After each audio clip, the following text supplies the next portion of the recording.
પુરાણ કાળે રાક્ષસો અત્યંત બળવાન થઈ ગયા ત્યારે ધર્મનો ધ્વંસ કરવા લાગ્યા. ત્યારે સર્વદેવોને વિષ્ણુ પાસે જઈ રાક્ષસોનો ત્રાસ ઘણો વધી ગયો છે, અમારું જીવન જીવવું દુષ્કર પડ્યું છે, આપ કોઈ ઉપાય કરી અને આ રાક્ષસનો નાશ કરો. ત્યારે દેવોની વાત સાંભળી ભગવાન શિવજી પાસે ગયા છે, એમનું પૂજન કર્યું. તપ કરવાથી સંકટોમાંથી દૂર થઈ જશે આમ કહી અને બધા જ દેવતાઓ કૈલાસ ઉપર આવ્યા છે. માન સરોવરમાંથી કમળો લાવી અને શિવજીને અર્પણ કરે છે. એક મંત્ર બોલે છે, એક કમળ ફૂલ એ શિવજીને અર્પણ કરે છે. ત્યારે શિવજીએ વિષ્ણુની પરીક્ષા કરી છે.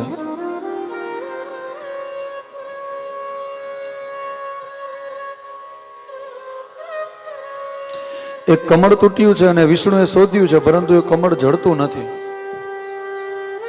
ભગવાન શિવજીએ શું કર્યું તો કે વિષ્ણુની પરીક્ષા કરી છે. છેલ્લે એક કમળ પૂજા રહી ગઈ છે અને એ કમળ જડતું નથી.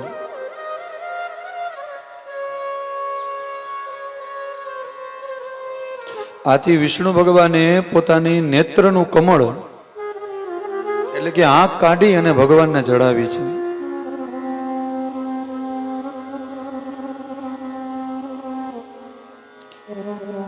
જ્યાં વિષ્ણુ પોતાનું નેત્ર કાઢવા જાય ત્યાં તો ભગવાન શિવ પ્રગટ થયા છે. બોલ્યા છે, હે વિષ્ણુ, હું તમારા પર પ્રસન્ન છું, માગો આપને શું જોઈએ છે. બોલ્યા છે, દૈત્યોના ત્રાસથી શિવજીએ એ સમયે વિષ્ણુને સુદર્શન ચક્ર આપ્યું છે અને આ ચક્ર દ્વારા વિષ્ણુ ભગવાને તમામ દૈત્યોનો વધ કર્યો છે. આ ભગવાનનો હરીશ્વર અવતાર. આગળ જતા એક શિવરાત્રિના વ્રતની કથા કીધી છે શિવ પુરાણ અંતર્ગત. એક વખત એક વનમાં એક ભીલ અને ભીલડી પોતાના બાળકો સાથે રહેતા. ભીલ પોતાની પત્ની અને સંતાનોના ભરણ પોષણ માટે વનમાં જતો. વટે માર્ગોને લૂંટી અને વન્ય પ્રાણીઓનો શિકાર કરવા લાગ્યો. એક દિવસનો સમય છે. ભોજનની શોધમાં વનમાં ભટકતો હતો. ત્યારે ઘણો સમય ભટકવા છતાં તેને કોઈ શિકાર મળ્યો નહીં. ભૂખનો માર્યો ખૂબ થાકી ગયો છે. એક બિલ્લીના ઝાડ વૃક્ષ ઉપર જઈ અને બેઠો છે. ચારે તરફ કોઈ શિકાર દેખાય તો શિકાર કરું ને, આવું વિચારે છે. ત્યારે તેની નજર એક હરણ પર પડી છે. તે બાજુના જળાશયમાં પાણી પીવા આવ્યું હતું. ભીલે પોતાનું ધનુષ ઉપર બાણ ચડાવ્યું અને આમ કરતા જ તે ડાળી હલી છે અને બિલીના પત્રો એ શિવજીની લિંગ ઉપર પડ્યા છે. જાણીએ અજાણીએ ભૂખ્યા રહેવાથી આ ભીલનું શિવ પૂજન થઈ ગયું છે. ભીલને બાણ ચડાવેલું જોઈ પેલી હરણી ને વાચા ફૂટી છે. ભીલને કહેવા લાગી, હે ભીલ, તું મને હમણાં જવા દે, કારણ કે મારે પણ બે બાળકો છે અને એ ભૂખ્યા છે.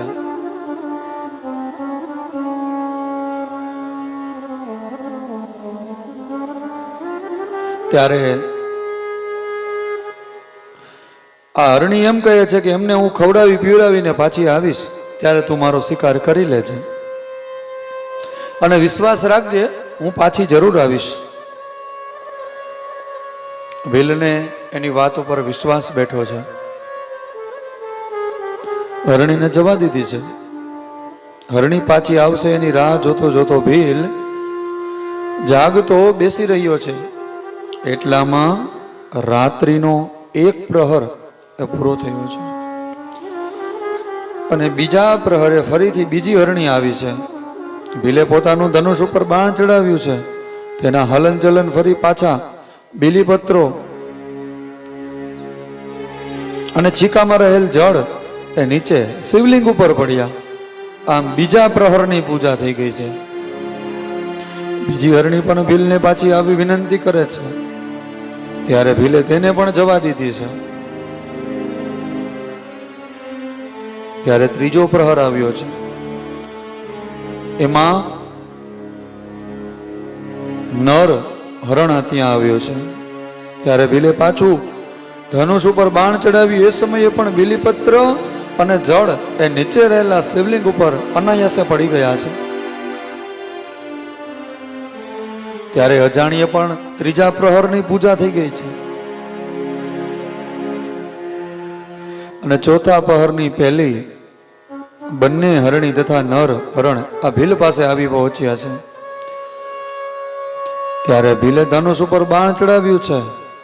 પહેલાની જેમ જ પાછા બીલીપત્ર અને જળ એ શિવલિંગ ઉપર પડ્યા છે. આમ માતાઓ ચાર પ્રહરની પૂજા આ ભીલથી થઈ છે. ત્યારે તેના સર્વો પાપો અને તાપ આનો વિનાશ થયો છે. શિવ કૃપાથી તેને જ્ઞાન લાદ્યું છે. આથી ભીલે પેલા ત્રણેય હરણને માદાને પોતે આપેલા વચન નિભાવવા આવી પહોંચેલા જાણી તેનો શિકાર કર્યો નથી, એને જવા દીધા છે. ભીલના આ સત્કર્મથી ભગવાન તેના પર પ્રસન્ન થયા છે. ભીલ બોલ્યો છે, હે પ્રભુ, હવે આપ અહીંયા જ નિવાસ કરો ને શિવલિંગ રૂપે. અને ભગવાનનું નામ પડ્યું છે વ્યાઘેશ્વર. આ ભીલનો ઉદ્ધાર કર્યો છે. શિવલિંગોના જુદા જુદા સ્વરૂપો નામે જુદા જુદા સ્થળે ભગવાન સ્થિર થયા છે. આ શિવરાત્રિનું વ્રત જે કરે છે તેને મનોવાંછિત ફળ પ્રદાન થાય છે. સૂતજી કહે છે, હે મુનિઓ, શિવરાત્રિનું વ્રત જો કોઈ કરે ને અથવા દિવ્ય ચરિત્રને સાંભળે તેની તમામ વ્યાધિઓ નષ્ટ થઈ જાય છે અને અંતે મોક્ષની ગતિ પામે છે.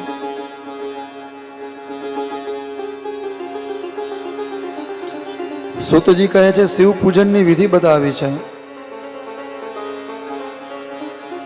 એક પવિત્ર શિવલિંગ લો, પવિત્ર એવા સ્થળે સ્વચ્છ કરી જળનો છંટકાવ કરી લિંગનું નિર્માણ કરો. પથ્થરમાંથી અથવા કોઈ ધાતુમાંથી માટીમાંથી બનાવી નાનું અને મોટું શિવલિંગ બનાવવું. વિધિ વિધાનથી સ્નાન, ગંધ, વસ્ત્ર, ધૂપ, દીપ, નૈવેદ્ય, આચમન વગેરે 16 પ્રકારે નૈવેદ્ય ધરાવી, મુખવાસ ધરાવી ભગવાનને પૂજન અર્પણ કરવું જોઈએ. પૂજન સ્થાપન કરો ને ત્યારે રોજ 10,000 શિવ મંત્રનો જપ કરવો જોઈએ. ઓમ નમઃ શિવાય. પ્રતિદિન 1000 મંત્રનો જાપ તો અવશ્ય કરવો જોઈએ.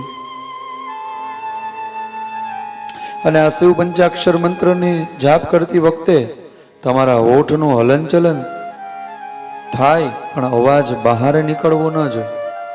ઘણા મોટેથી જપ કરતા હોય બીજાને દેખાડવા. તમે કોઈ જપ કરતા હોય, તમારું અનુષ્ઠાન ચાલી રહ્યું હોય, ત્યારે હોઠ ભલે ફફડે પણ બાજુમાં બેઠેલા વ્યક્તિને પણ સંભળાવવું ન જોઈએ.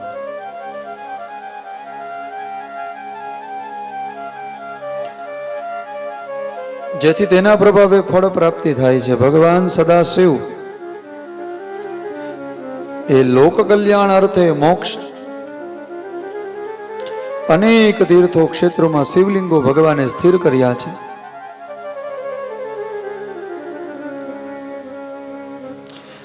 સરસ્વતીનો નિવાસ કરવાથી ભક્ત બ્રહ્મપદનો અધિકારી બને છે, જ્યારે ગંગા તટે નિવાસ કરવાથી મોક્ષનો અધિકારી બને. આમ ગંગા, યમુના, સરસ્વતી, તુંગભદ્રા આ બધી જ નદીઓ ઉપર ભગવાન શિવના તીર્થ છે.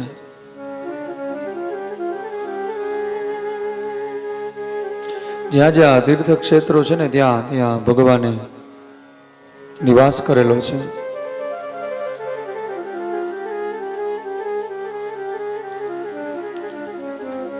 ત્યારે આગળની કથાની અંદર પાર્થિવ લિંગનું મહત્વ બતાવ્યું છે. આ સર્વે લિંગોમાં પાર્થિવ લિંગ જે માટીમાંથી બનાવવામાં આવે છે ઉત્તમ છે. અને માતાઓ આ લિંગની પૂજાથી ઘણા લોકોને સિદ્ધિઓ પ્રાપ્ત થઈ છે. ખાસ કરી અને પાર્થિવ લિંગ એ મનુષ્યના આયુષ્ય અને ધન તેમજ સંતોષ પ્રદાન કરનારું છે. પાર્થિવ લિંગ બનાવી તેનું સ્થાપન કરી લિંગ ખંડિત ન થાય તેનું ધ્યાન રાખવું જોઈએ. કેમ કે માતાઓ ખંડિત લિંગનું પૂજન એ દોષને પાત્ર છે અને તેનું ફળ પણ મળતું નથી. સરોવરના કિનારે, સમુદ્રના તટે અને નદી કિનારે, વનમાં, શિવાલયમાં આ પાર્થિવ લિંગનું પૂજન કરવું જોઈએ. આમ અહીંયા આ ખંડને વિરામ આપે છે. આવો આપણે પણ આ ખંડને વિરામ આપીએ. કાયેન વાચા મનસેન્દ્રિયર્વા બુદ્ધ્યાત્મના વા પ્રકૃતે સ્વભાવા કરોમિ યદ્ય સકલં પરસ્મૈ સદા શિવાય સમર્પયામિ. સદા શિવાય સમર્પયામિ. સદા શિવાય સમર્પયામિ. સદા શિવાય સમર્પયામિ. આ બાજુ ઉમા સંહિતા, પાંચમી સંહિતા ઉમા સંહિતા છે. ઋષિમુનિઓ કહે, સૂતજી,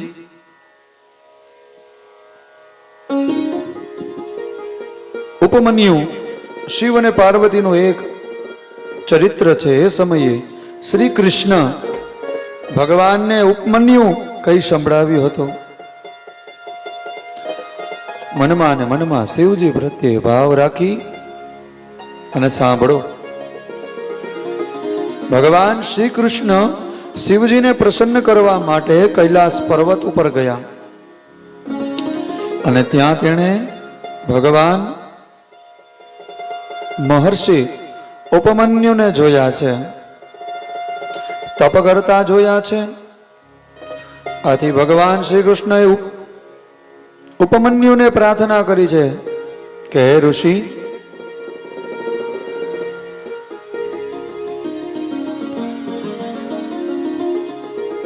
શ્રી કૃષ્ણ મેં શિવજીના સ્વરૂપનું દર્શન કર્યું છે, તેમજ વિષ્ણુ આદિ દેવોનું પણ દર્શન કર્યા છે.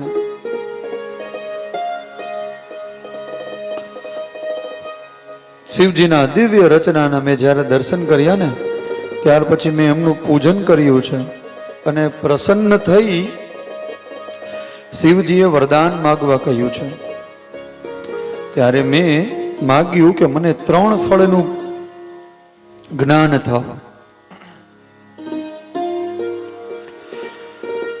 હર હંમેશ માટે તમારી ભક્તિમાં મારું મન રહે, મારા સમગ્ર પરિવાર કાયમ અન્ન પાણી મળતું રહે.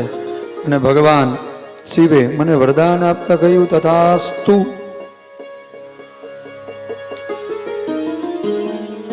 શિવ ભક્તોનું વર્ણન સંભળાવું છું, તે સાંભળો. યદુવંશીઓમાં હિરણ્યકશ્યપુ અગાઉ ભગવાન શિવજીનું 10 લાખ વર્ષો સુધી તપ કર્યું છે અને ત્યારે તેના પુત્ર નંદને પણ ભોળાનાથનું તપ કરી તેમની પાસેથી વરદાન મળ્યું છે. વર્ષોના વર્ષ ઇન્દ્ર જેવું ઐશ્વર્ય ભોગવ્યું છે. નંદને પછીથી ઇન્દ્ર સાથે યુદ્ધ કરી અને તેને પરાજિત કરી દેવોને ત્યાંથી ભગાડ્યા છે. ભગવાન વિષ્ણુ સુદર્શન ચક્ર તથા ઇન્દ્રનું વજ્ર પણ ભાંગીને ટુકડા થઈ ગયા હતા. આ બધું જ સામર્થ્ય એની શિવની ભક્તિથી પ્રાપ્ત થયું હતું.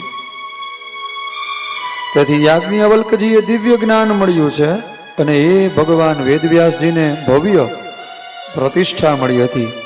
દુર્વાસા, દત્તાત્રેય, અત્રિ, અનસૂયા, ચંદ્ર આ તમામને શિવકૃપાથી જ પુત્ર પ્રાપ્ત થયા હતા. અને શિવ પૂજનના તપથી રાજા ચિત્રાંગદ ને શિવજીએ યમુનામાંથી ડૂબતો બચાવ્યો હતો. શ્રી કૃષ્ણ અંચુકા જેવી અધમ નારીને ભગવાને પોતાના ધામમાં લીધી હતી.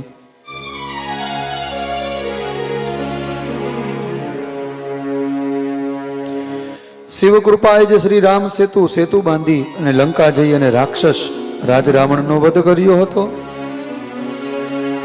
શિવજીની જ કૃપાથી પરશુરામજીએ 21 વખત આખી પૃથ્વીને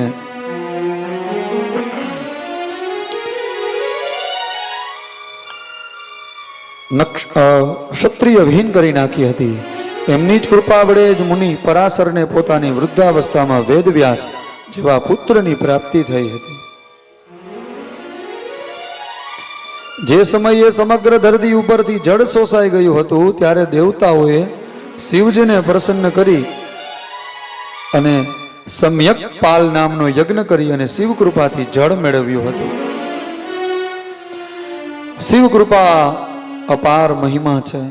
હે નંદનંદન, ઉપમન્યુ કહે છે, શ્રી કૃષ્ણએ કહ્યું છે, હે મુનિ, આપ મને મારા ઉપર શિવ કૃપા ઉતરે એવો કોઈ માર્ગ બતાવો. ઉપમન્યુ કહે છે, નંદનંદન, તમે તો પુરુષોત્તમ છો. તમે તો શિવનો પંચાક્ષર મંત્ર ઓમ નમઃ શિવાયનો જાપ કરો છો, એટલે તમને 16 મહિનાનું જ શિવ કૃપા પ્રદાન થશે. ઉપમન્યુના કહેવાથી શ્રી કૃષ્ણ મુંડન કરી વળી જટા ધારી કરી થઈ સાવધાની રાખી પોતાના પગના અંગૂઠાને ઉપર સ્થિર કર્યો છે. શિવ પાર્વતીનું નામ લઈ તપ કરવા લાગ્યા છે અને ત્યારે શિવ પાર્વતી દર્શન આપ્યા છે. ત્યારે શ્રી કૃષ્ણએ શિવ સહસ્ત્ર નામ સ્તોત્રનો ઉચ્ચારણ વડે શિવ પાર્વતીની સ્તુતિ કરી છે. અન્ય મંત્રોનું પણ ઉચ્ચારણ કર્યું છે. અને શિવ પાર્વતીએ શ્રી કૃષ્ણને વરદાન માગવા કહ્યું છે. ત્યારે કહે છે, મારે એક નહીં પણ 8 વરદાન જોઈશે. પ્રથમ તો મને આપની અનન્ય ભક્તિ પ્રાપ્ત થાય, 10 યશસ્વી પુત્ર થાય, 3 લોકમાં મારો યશ થાય, તેમજ દૈત્યોના સામે યુદ્ધમાં હું તેનો સર્વનો નાશ કરું એવું બળ આપો. ઋષિ મુનિઓનો હું પ્રિય થાવ, ક્યાંય કોઈ મારું અપમાન ન કરે. હે પ્રભુ, મને આવા 8 વરદાન આપો. ત્યારે શિવજીએ કહ્યું, તથાસ્તુ.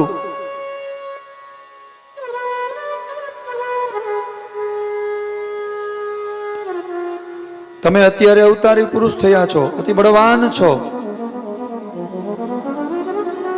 આદિત્ય તમારા પુત્ર રૂપે મનુષ્ય અવતાર લેશે અને તે સમયે તમારું નામ સાંબ એવું પડશે. પાર્વતીજી શ્રી કૃષ્ણને ઈચ્છિત વરદાન આપી. ત્યાર પછી શ્રી કૃષ્ણ પાછા ઉપમન્યુ પાસે આવ્યા છે અને સર્વ હકીકત કઈ સંભળાવી છે. ત્યારે શિવ યશની કથા સાંભળી અને શ્રી કૃષ્ણ કૃતાર્થ બન્યા છે. માતાઓ આગળ શિવ પુરાણની અંદર મનુષ્યથી થતા પાપો અને નરકની પ્રાપ્તિ એવી કથાઓ બતાડી છે.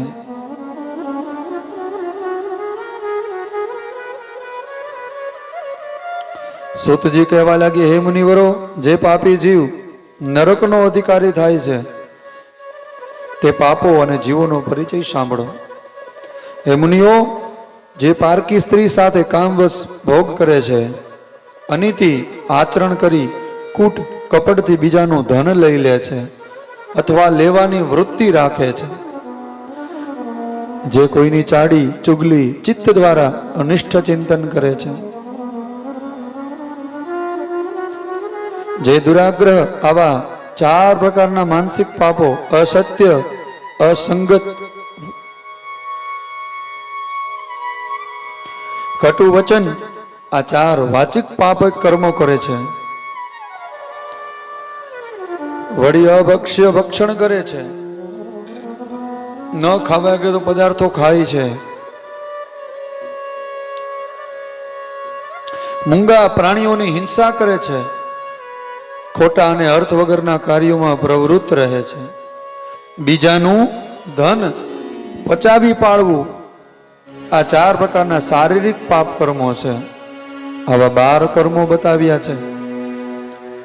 વળી જે મન, વાણી અને શરીર આ 3થી સંપન્ન હોય છે,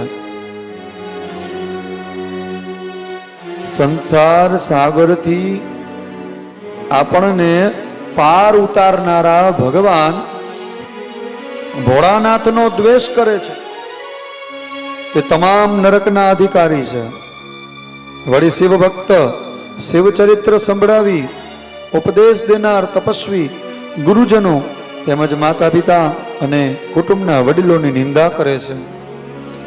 બ્રહ્મ હત્યા કરનાર, મદિરા પીનાર, તેનો વ્યવસાય કરનાર, સોનાની ચોરી કરનાર, આ તથા બીજા ઉપર કુદ્રષ્ટિ કરનાર, એવા બધા જ અનુરાગ 5મી પાપની શ્રેણીમાં આવે છે. અને આ મહાપાતકી કહેવાય છે.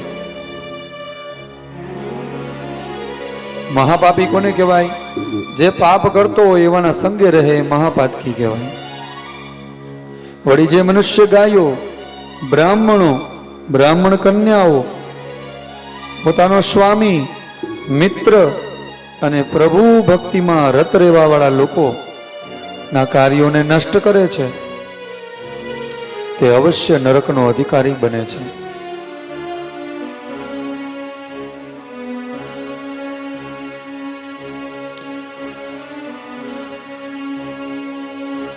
આશા રાખી અને કોઈ ઘરે આવેલા હોય અને ભૂખ અને તરસ મહેનત કરી થાકેલા હોય અને જે અન્નની ઈચ્છા રાખતા હોય એવા અતિથિઓને, અનાથોને, વૃદ્ધોને, બાળકોને, રોગીઓ ઉપર દયા રાખવી જોઈએ.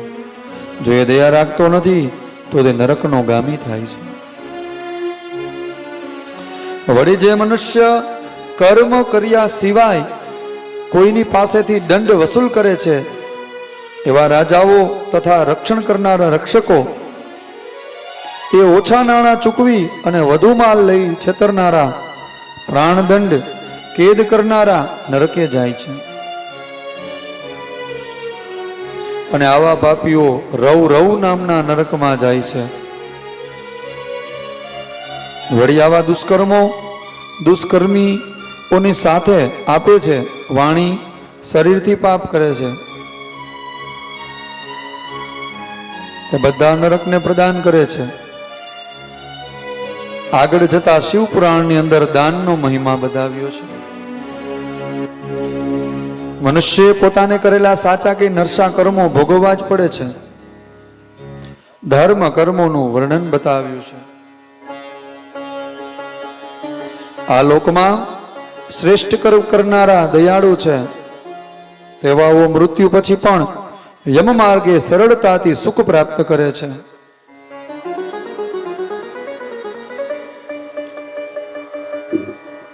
જે કોઈ બ્રાહ્મણોને પગરખા અથવા પાઘડીઓનું દાન કરે છે, તેવો મનુષ્ય સુખરૂપ અશ્વ ઉપર સવાર થઈ અને યમલોકમાં જાય છે. જે કોઈ છત્રી નું દાન કરે છે તેને છત્ર મળે છે. પાલખીનું દાન કરે, રથમાં બેસી યાત્રા થાય છે. પથારી અને આસનનું દાન કરવા વાળા યમમાર્ગમાં વિશ્રામ કરતા કરતા સુખપૂર્વક યાત્રા કરે છે. વળી જે વૃક્ષો વાવે છે, બાગ બગીચા, રસ્તા કિનારે વૃક્ષો વાવે, ફૂલવાડીઓ બનાવે છે, તે મનુષ્ય પુષ્પક વિમાનમાં બેસી અને યાત્રા કરે છે.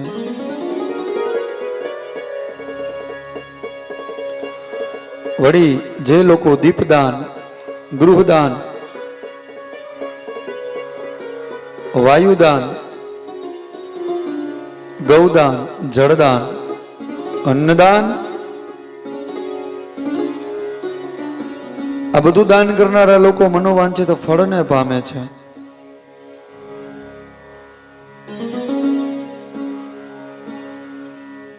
વળી જે મનુષ્ય અસત્યનું આચરણ કરતો નથી ને, એટલે કે અસત્ય બોલતો નથી, સદા સત્ય ધર્મનું પાલન કરે છે, તે તો સ્વર્ગલોકની યાત્રામાં સુખપૂર્વક કરે છે.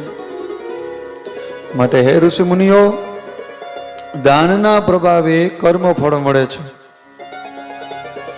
તેથી મનુષ્ય સુખ પામે છે અને અંતે સ્વર્ગલોકની યાત્રાઓ કરે છે. દાનનો અનેરો મહિમા છે. પહેલા પણ આપણે દાન વિશે શિવકથાની અંદર વાત સાંભળી. જીવનમાં જ્યારે જ્યારે આપણને સમય મળે ત્યારે દાન કરવું જોઈએ.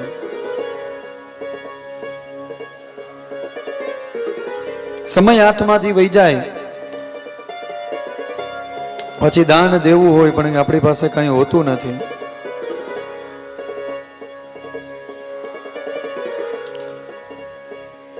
હાથે સાથે જો આપણાથી કંઈક દાન થઈ જાય, કંઈક કરેલું પુણ્ય કર્મ હશે ને આપણી સાથે આવશે.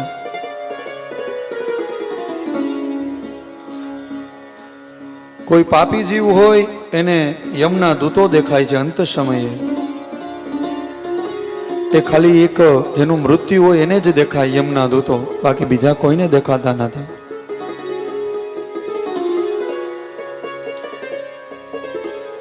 માટે સમય હોય ત્યારે દાન કરવું જોઈએ. એટલે જ એક ગીતની અંદર એવું કહે છે ને,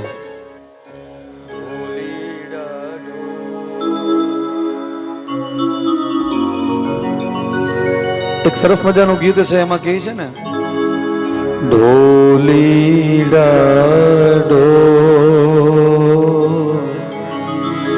ધબકાલાડી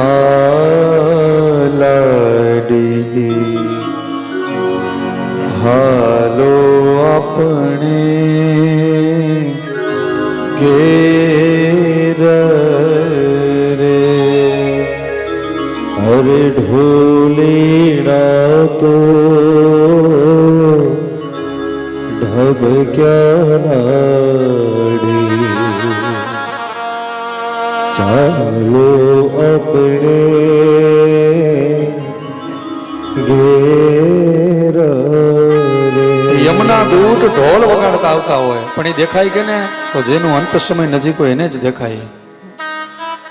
એ પીડાતો હોય જીવ, પણ મૃત્યુ માતા હોય એટલું સહેલું નથી. એ માણસના કર્મો એવા હોય છે કે એને ઈ ભોગવવું પડે. ત્યારે આ જીવ શું કે, ઘડીક ઉભેલા રહ્યો તો માગો,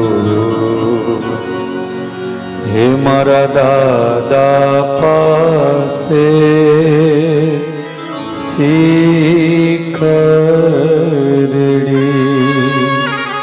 ઘડીક ઉભેલા રહ્યો તો માગો, દાદા પાસે શીખરે. આ જીવ યમના દૂતોને એમ કહેતો હોય કે થોડીક વારનો મને સમય આપો, મેં કાંઈ દાન કર્મ નથી કર્યું, મેં કોઈ સત્કર્મ નથી કર્યું, મને આ મનુષ્ય અવતાર મળ્યો પણ મેં સમયે કાંઈ જ કરી શક્યો નથી, પણ મને થોડોક સમય આપો. ત્યારે યમના દૂતો શું કહે, હવે કેવી શીખરે લાગી, હવે કેવા બોલ રે. અરે હવે કેવી શીખરે લાડી, અને હવે કેવા બોલ રે. યમના દૂતો કહે સમય હતો ત્યારે તો કાંઈ કર્યું નહીં, અને હવે તો એને અનેક પ્રકારની જીવને વેદના આપતા આપતા લઈ જાય છે. અને કેવી રીતે તો કે ઢોલ વગાડતા વગાડતા આવે યમના દૂતો, આજુબાજુ વાળાને ખબર પડે કે હવે જીવ જવાનો છે. એ ઢોલી ડાડો હે ઢબકાલાડી એ હાલો આપણે એ ઘેર રે હર ઢોલીડા તો ધબકાલાડી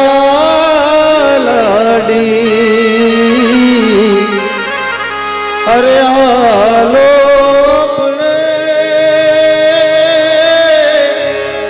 ઘેર રે એ ઘડીક યુભલા હે રહ્યો તો માગું હે મારા દાદા પાસે હે શીખડી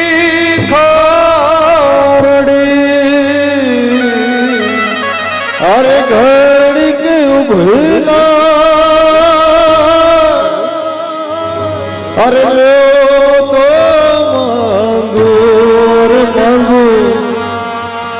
મારા દાદા પાહે શીખ રે હવે કેવી શીખ રે લાગી હવે કેવા બોલ રે અરે હવે કેવી શીખ રે લાડી અરે લાડી અને હવે કેવા બોલ રે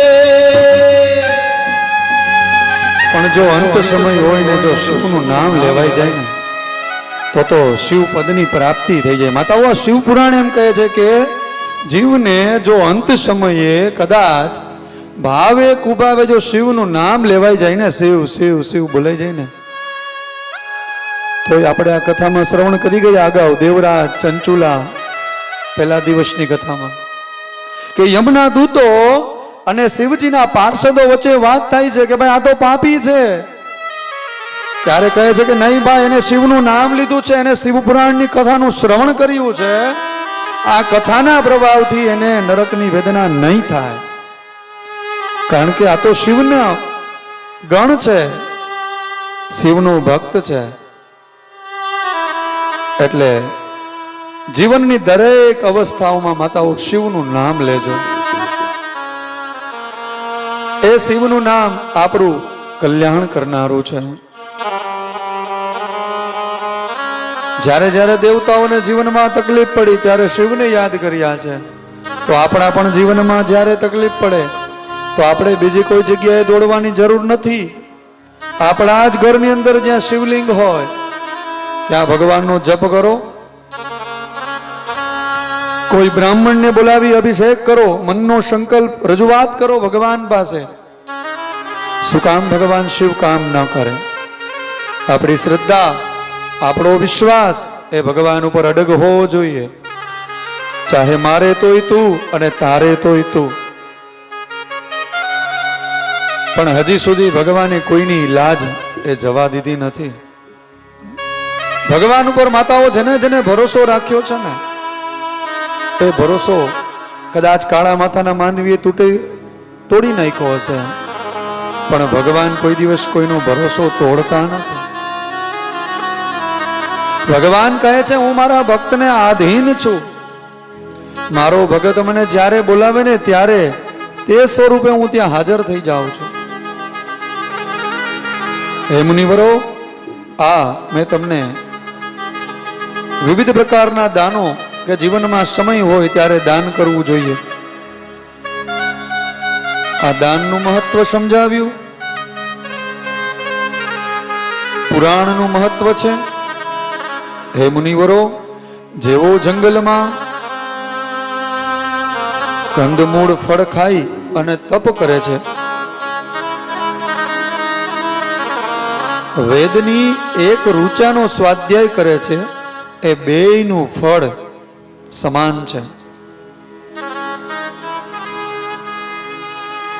જે દ્વિજ વેદનો પાઠ કરી અને જે ફળ મેળવે છે ને તે વેદ પુરાણ ભણાવીને પણ મેળવે છે. જેમ જગતમાં સૂર્ય ચંદ્ર વગર જગતમાં અંધકાર છવાઈ જાય છે ને, તેમ માતાઓ પુરાણના જ્ઞાન વગર કોઈ પ્રકારનો ભાવ ઉત્પન્ન થતો નથી.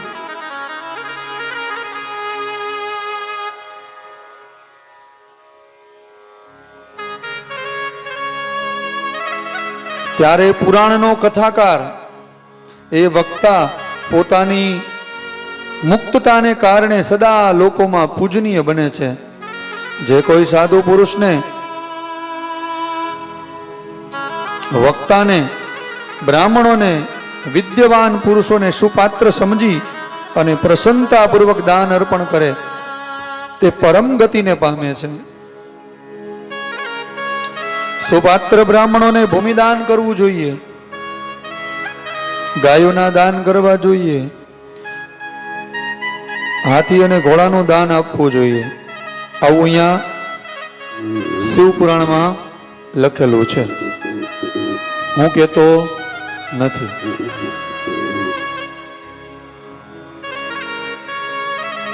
ભૂમિદાન નામ લેવાય, ભૂમિદાનનું નામ લેવાય અત્યારે.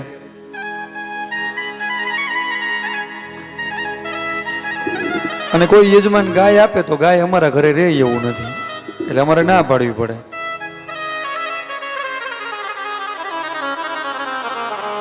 પરંતુ માતાઓ શિવપુરાણ એમ કહે છે કે ભૂમિનું દાન, ગાયનું દાન, હાથી અને ઘોડાના દાન એ જન્મ અને પરલોકમાં અક્ષય મનોરથ અશ્વમેઘ યજ્ઞ કરવા જેટલું ફળ મળે છે. જે મનુષ્ય ભગવાન શિવની આ શિવ મહાપુરાણ કથા સાંભળે છે તે કર્મોના વિષયોમાં સંસાર રૂપી સાગરમાંથી તરી જાય છે. જે માનવ ભગવાન શિવની કથા ખાલી 2 ઘડી સાંભળે ને, અરે 2 ઘડી તો જવા દો, 1 ક્ષણ માટે પણ શિવ કથા શ્રવણ કરે ને એની પણ માતાઓ ક્યારે દુર્ગતિ નથી થતી, એવું શિવપુરાણ કહે છે.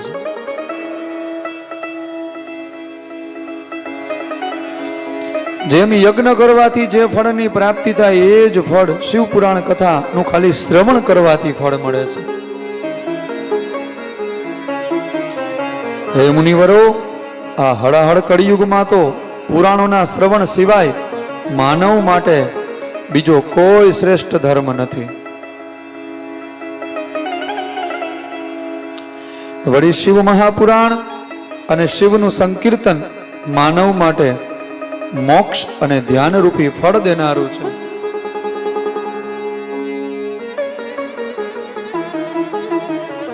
જે કોઈ તીર્થયાત્રા કરી અને ફળ મેળવે છે એ જ ફળ ખાલી માતાઓ શિવપુરાણનું શ્રવણ કરવાથી ઘરે બેઠા આ ફળ આપણને મળે છે.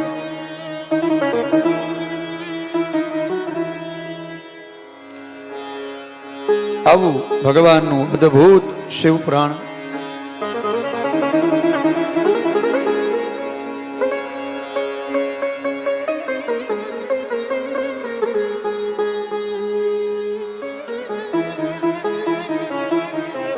આગળ જતા પાર્વતીજીએ મૃત્યુકાળનું કથા બતાવી છે, જે કાલચક્રના સંબંધમાં છે.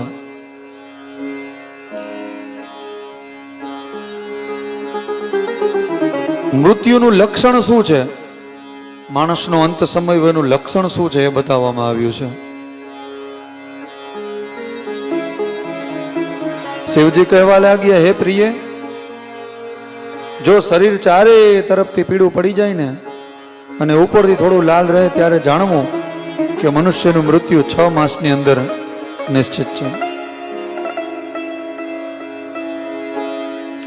જ્યારે આંખો અને તે જીભનું સ્તંભન થઈ જાય ત્યારે સમજવું કે મૃત્યુ 6 માસની અંદર નક્કી છે.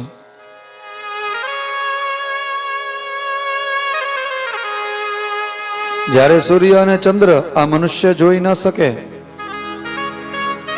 સર્વત્ર કાળું કાળું અને કાળું અંધકાર છવાઈ જાય ને, ત્યારે સમજવાનું કે એવા મૃત્યુ, મનુષ્યનું મૃત્યુ એ થોડા જ સમયમાં નિશ્ચિત છે.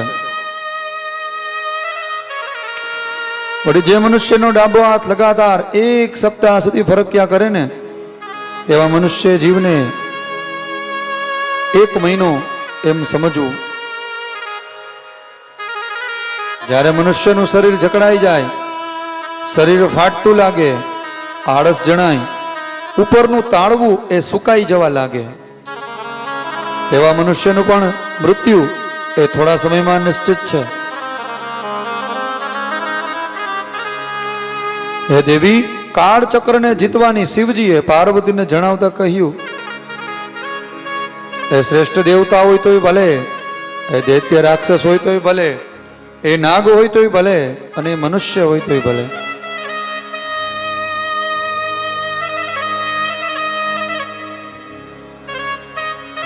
જે જ્ઞાની છે, ધ્યાન પરાયણ યોગી છે, તેણે શરીર ધારણ કરેલ હોવા છતાં તે કાળને નષ્ટ કરી શકે છે. આ પંચભૌતિક શરીર છે આપણું, અને શરીર સદા એ ભૂતોના ગુણથી યુક્ત ઉત્પન્ન થાય છે. માતાઓ, પંચભૂતનું આપણું શરીર બનેલું છે.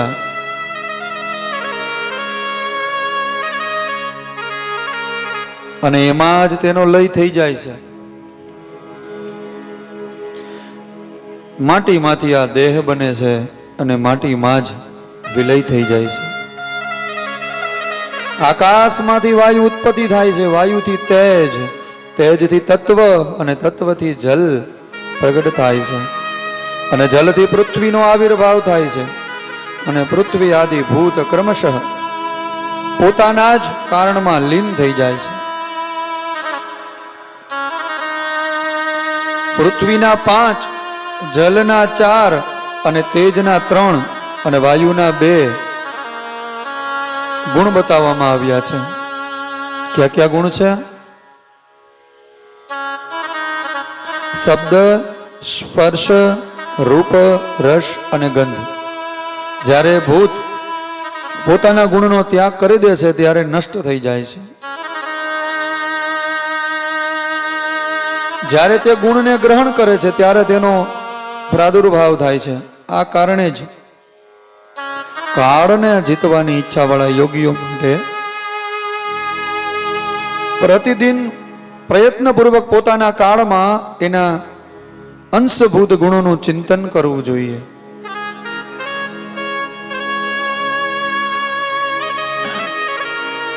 આગળ પ્રાણાયામનો મહિમા બતાવ્યો છે.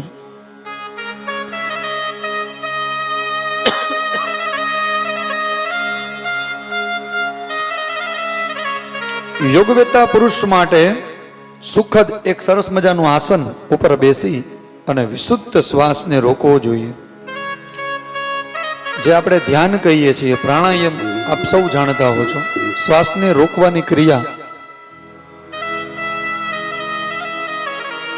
પ્રાણાયામનો અભ્યાસ કરવો જોઈએ. રાત્રિના સમયે જ્યારે બધા સૂઈ જાય ને, ત્યારે દીપકને ઓલવી અને અંધકારમાં યોગ ધારણ કરવો જોઈએ. તર્જની આંગળીથી બંને નાકના છિદ્રોને બંધ કરી દેવા, 2 ઘડી સુધી દબાવી રાખવા. આ અવસ્થામાં અગ્નિ પ્રેરિત શબ્દ સંભળાય છે, અને ત્યારે સંધ્યાકાળે કરેલું ભોજન એ તરત જ પચી જાય છે. રોગ અને દોષ તો તરત નષ્ટ થઈ જાય છે.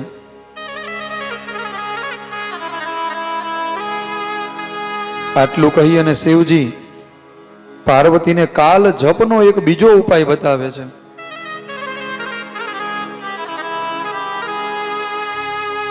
હે દેવી, સૂર્ય અથવા તો ચંદ્રને પાછળ રાખી સફેદ વસ્ત્રો ધારણ કરી અને ધૂપ દીપથી સુગંધિત થઈ અને ઓમ નમો ભગવતે રુદ્રાય.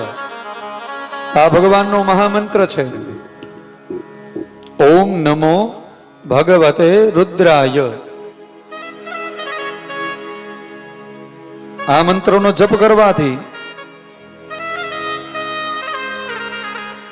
માણસને બ્રહ્મની પ્રાપ્તિ થાય છે. જો છાયા પુરુષને જોઈ 1 વર્ષ સુધી બતાવેલો મંત્રનો જે કોઈ જપ કરે ને તો તેને સર્વ સિદ્ધિઓ પ્રાપ્ત થાય છે.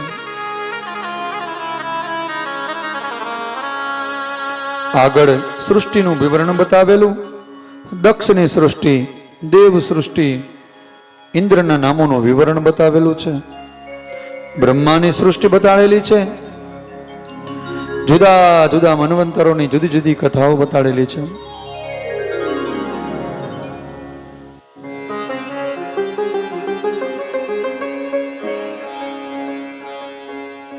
અને આગળ એક સત્યવ્રત વંશ વિવરણ બતાડેલું છે.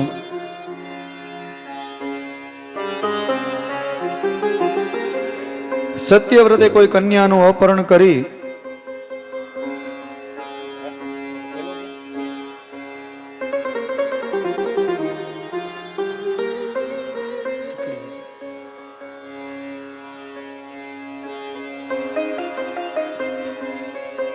સત્યવ્રતે કોઈ કન્યાનું અપહરણ કરી અને તેની સાથે લગ્ન કરી અને પત્ની બનાવી લીધી છે. તેથી તેના પિતા ત્રવ્યારુણીએ સત્યવ્રતનો ત્યાગ કર્યો છે. સત્યવ્રત તો ચંડાલો જે ભેગો જઈ અને વસ્યો છે. આથી વિશ્વામિત્રજીએ તપ કર્યું.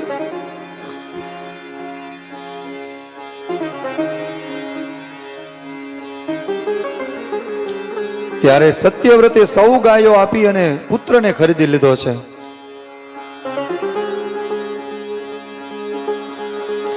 આ પુત્રને ગળે બાંધવાથી તેનું ગાલવ એવું નામ પડ્યું છે. ચાંડાલોમાં ઉછરેલો છે અને વિશ્વામિત્રનું 12 વર્ષ સુધી પોષણ કર્યું છે.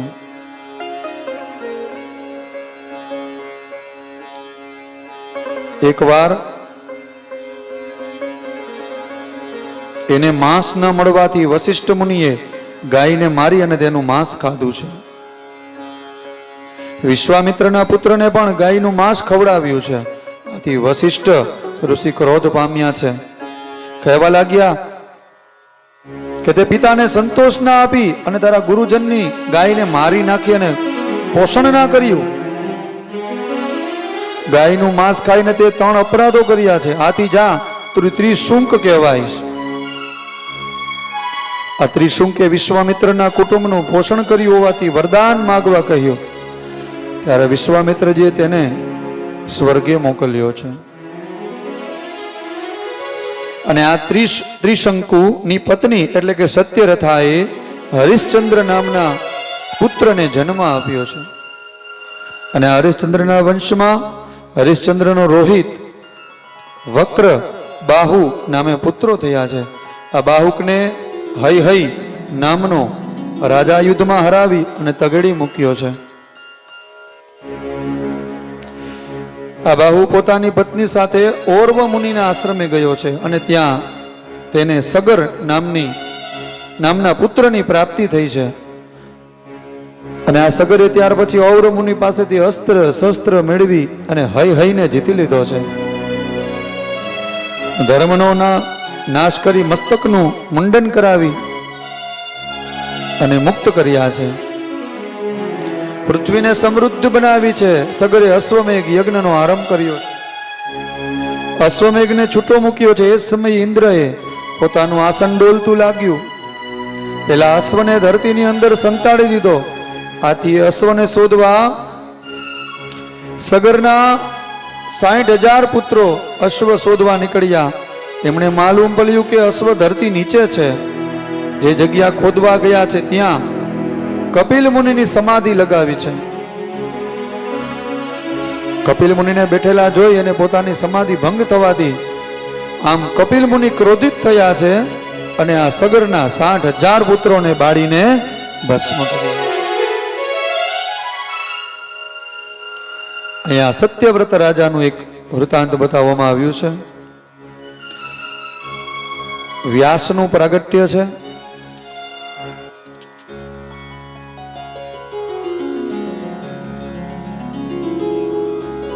વ્યાસજીનું પ્રાગટ્ય બતાવ્યું છે.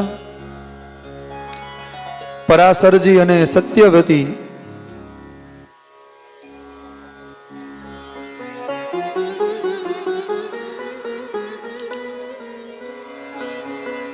એક વખત યમુના નદીના તટ ઉપર એક સુંદર કન્યા જોઈ. એનું નામ હતું મત્સ્યગંધા. આ સુંદર કન્યાને જોઈ પરાશર મોહિત થયા છે. મત્સ્યગંધાનો હાથ પકડી કહેવા લાગ્યા, હે મુનિ, તમે તો પવિત્ર કુળમાંથી છો. હું એક અછૂત કન્યા છું. મારા શરીરમાંથી માછલીની ગંધ આવે છે.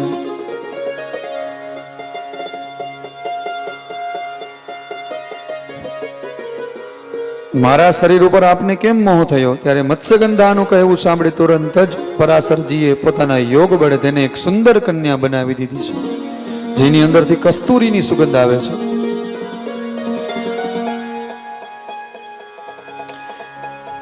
આ પરાશરજી બોલ્યા, હે સુંદરી, તું આજથી મત્સ્યગંધા નહીં પરંતુ સત્યવતી કહેવાઈશ.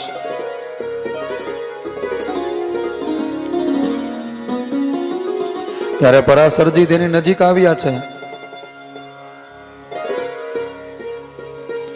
મારા પિતાજી પણ સામે કાંઠે કુટિયાની બહાર બેઠા છે,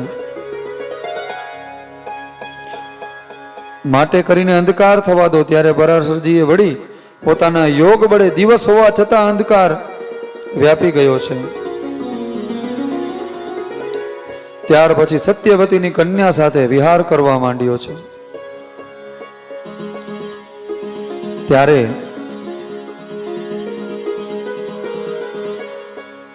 હું કુંવારિકા છું. તમારા સંસર્ગથી જો હું ગર્ભવતી થઈશ તો મારા પિતાજીને શું જવાબ આપીશ? ત્યારે પરાશરજી કહેવા લાગ્યા, હે સુકન્યા, મારી ઈચ્છા પૂર્ણ કર. તું મારી પાસેથી વરદાન માગી લે. ત્યારે સત્યવતી બોલી, હે મુનિ,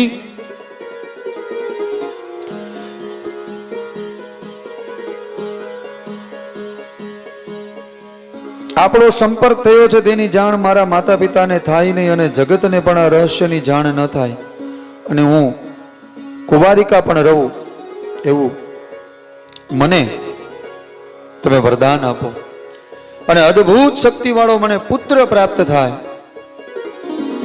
અને મારું યૌવન પણ અખંડ રહે.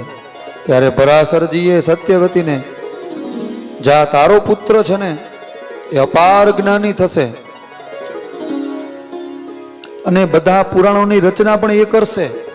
વેદોના 4 ભાગ કરી ત્રિલોકમાં તેની પ્રશંસા થશે. અને ત્યાંથી પરાશરજી વિદાય થયા છે. સમય જતા સત્યવતીને ગર્ભ રહ્યો છે અને યમુનાના દ્વીપમાં પુત્રને જન્મ આપ્યો.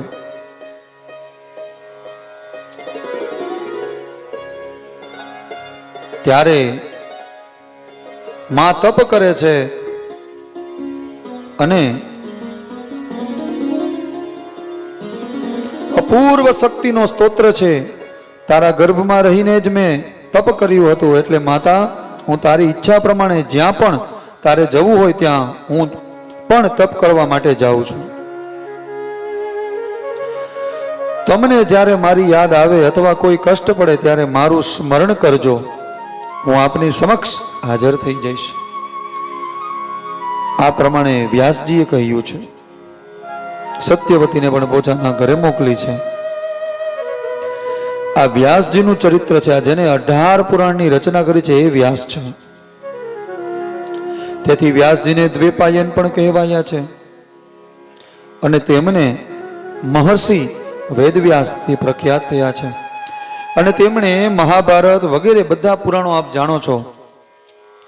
આ બધા પુરાણોની રચના આ મહર્ષિ વેદવ્યાસે કરી છે.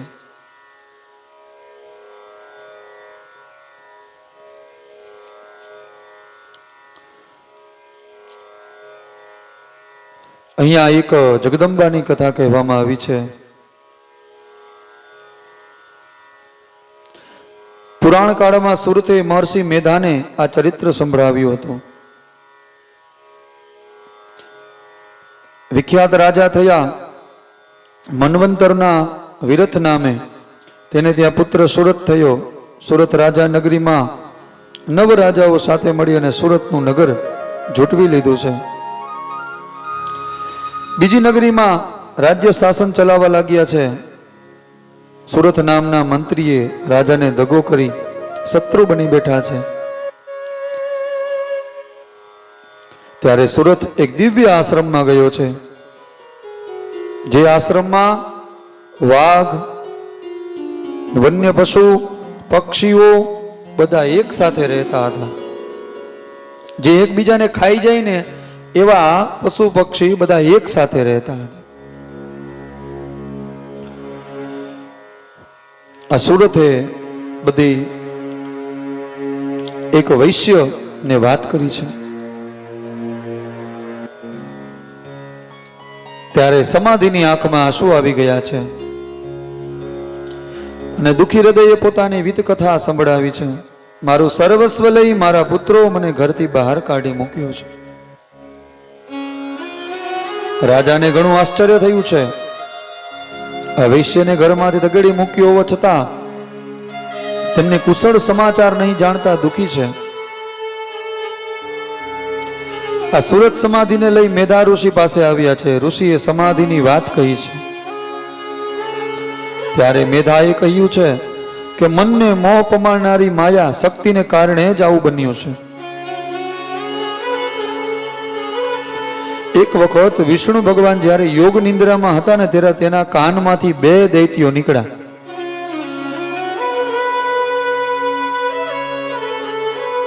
તરત જ બ્રહ્માને મારી નાખવા માટે તત્પર થયા છે. ત્યારે ભગવાન વિષ્ણુએ મહાદેવીનું સ્તુતિ કરી છે. ત્યારે ફાગણ સુદ 12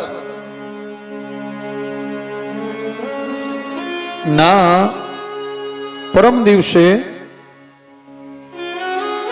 મહાદેવી કાલિકાના રૂપે પ્રાગટ્ય થયા છે અને બ્રહ્મા વગેરે દેવોને તેનું રક્ષણ કર્યું છે. આમ આ મા ભગવતી રંભાસુર દૈત્યના ત્રાસથી, શુંભ અને નિશુંભના ત્રાસથી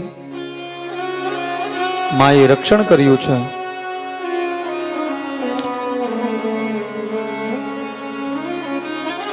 અને ભક્તજનોને દૈત્યોના ત્રાસમાંથી ઉગાર્યા છે.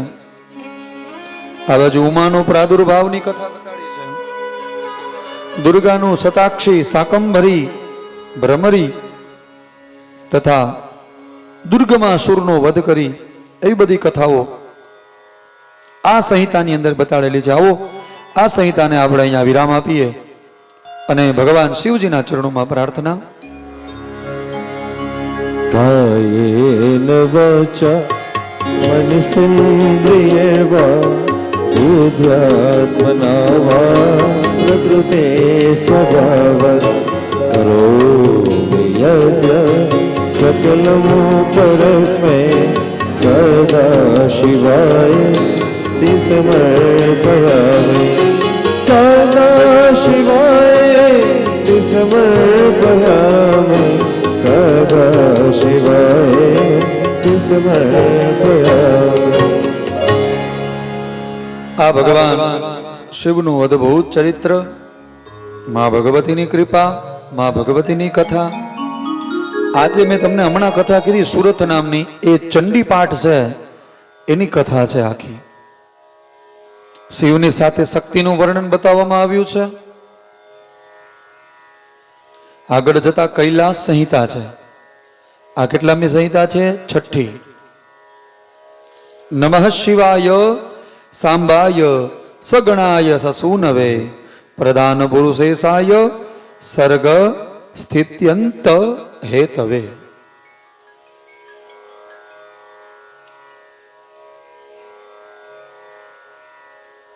આ ભગવાનની છેલ્લી સંહિતા, આ ભગવાનની 6ઠ્ઠી સંહિતા છે. સુતજી કહેવા લાગ્યા, આપના મુખેથી પરમ હિતકારી એવી ઉમા સંહિતા સાંભળી છે. હવે આપ અમને શિવ તત્વનું જ્ઞાન અને કૈલાસ સંહિતા સંભળાવો. આમ કહી કાશી ક્ષેત્રમાં મુનિઓ અને સુતજીનો સંવાદ એટલે કે વ્યાસ મુનિ સંવાદ, શિવ પાર્વતીનો સંવાદ વગેરે પ્રસંગોનું વર્ણન કરવા લાગ્યા છે. ઋષિઓના અતિ આગ્રહને કારણે વસ એવા સુતજીએ પ્રસન્નતાપૂર્વક ગુરુના પણ ગુરુ એવા મહાદેવજી, મહાદેવી ઉમા અને ગુરુ વ્યાસને નમસ્કાર કર્યા છે. આપ સૌનું કલ્યાણ થાય. વ્યાસજી નૈમિષારણ્યમાં એક મહા યજ્ઞના અનુષ્ઠાન કરી રહ્યા છે. ત્યારે મુનિઓને વ્યાસજીએ ઓમકારનો અર્થ અને એનું મહત્વ સમજાવ્યું છે.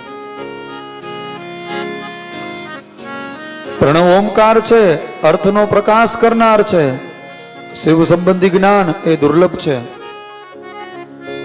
અને જેઓની ઉપર ભગવાન શિવની કૃપા થાય ને તેને જ એ મળે છે એમ શ્રુતિ કહે છે. આમ આ પ્રકારે ઓમ શબ્દ આગળ આપણે એ કથાનું શ્રવણ કરી ગયા. માતાઓ, ઓમકાર છે એ બધા મંત્રોનું શિરોમણી છે. ઓમકારમાં જ 3 પાત્રાત્મક રૂપ છે. અને જ્યારે પાર્વતી આ પ્રણવનું શિવજીના મુખેથી જાણ્યો છે ને ત્યારે શિવજીની ઉપાસના કરી છે. અને વેદવ્યાસજી આ સંવાદ સંભળાવી ત્યાંથી પ્રસ્થાન કર્યું છે.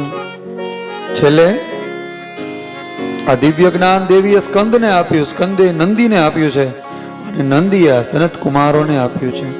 સનત કુમારોએ વ્યાસજીને આપ્યું છે આ જ્ઞાન અને વ્યાસજીએ સૂતજીને આપ્યું છે આ જ્ઞાન. આમ આ જ્ઞાનની કથા અહીંયા બતાડી છે. કાશી ક્ષેત્રમાં પુનઃ સૂતનું મિલન થાય છે. આ દિવ્ય કથા છે.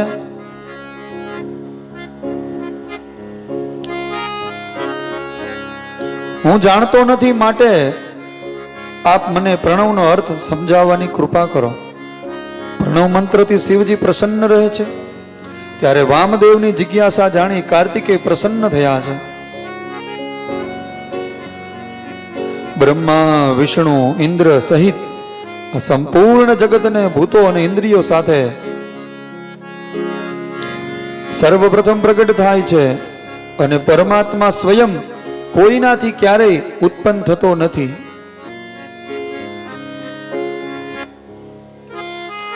જેમાં પ્રકાશથી જ સંપૂર્ણ જગત પ્રકાશમય થાય છે. એટલા માટે શિવ ભક્તોએ શિવ ઉપાસના કરવી જોઈએ. આ જગતમાં જે કાંઈ છે તે બધું જ ગુણ પ્રદાન યોગથી પ્રણવના અર્થથી શિવરૂપ છે. અને આ અદ્વૈત ભાવ સમજી અને શિવજીની ભક્તિને જ પ્રાધાન્ય આપ્યું છે. આ શિવજીની દિવ્ય ભક્તિ છે. અહીંયા આ કૈલાસ સંહિતાને બહુ નાની સંહિતા છે અને આ કૈલાસ સંહિતાને પણ અહીંયા વિરામ આપવામાં આવ્યો છે. કાયેન વચા મનસેન્દ્રિયર્વા ઉદ્યાનવા પ્રકૃતે સ્વભાવ કરોમિ યદ્ય સકલં પરસ્મૈ નારાયણાય તિ સમર્પયામિ સદા શિવાય તિ સમર્પયામિ સદા શિવાય તિ સમર્પયામિ. આમ અહીંયા કૈલાસ સંહિતા અને છેલ્લી સંહિતા માતાઓ છે એ વાયવીય સંહિતા છે. પણ એનું આપણે કાલે સવારે એ કથા સાંભળશું. આપણે માતાઓ જેમને પોથી રાખેલી છે એને 7 થી 7:15 કે વધીને 7:30 અહીંયા આવી જવાનું રહેશે અને 10 વાગે કે 10:15 બધું યજ્ઞ કાર્ય સંપન્ન થઈ જશે, પૂજા અને યજ્ઞ. જેવી રીતે આ શિવ પુરાણની અંદર અત્યારે આપણે 108 નામ શિવજીના એ પુષ્પવૃષ્ટિ કરશું, એવી જ રીતે કાલે સવારે 1008 નામ જેને શિવ સહસ્ત્ર કહેવાય આ 1000 નામનો હોમ થશે. એટલે દિવ્ય યજ્ઞનું પણ બધા દર્શન કરજો. અને માતાઓ કાલે સવારે 10:15 કથા ચાલુ થશે અને 11:30 કથા વિરામ લેશે.